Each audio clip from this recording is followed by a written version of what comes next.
Trending topic pa rin sa social media ang anak ni Nino Mulak na si Sandro Mulak. Ito nga ay matapos umanong sapilitang galawin ng dalawang GMA executive na sina Jojo Nones at Richard Doda.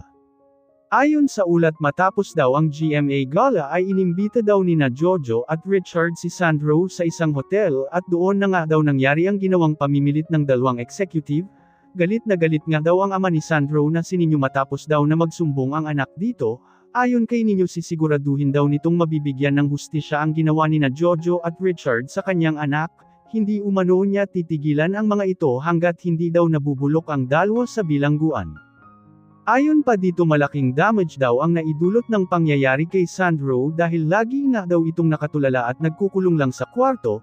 Nais daw nitong mapanagot sina Jojo at Richard kahit pa daw pag-initan sila ng mga malalapit na kaibigan ng dalawa sa industriya ng showbiz.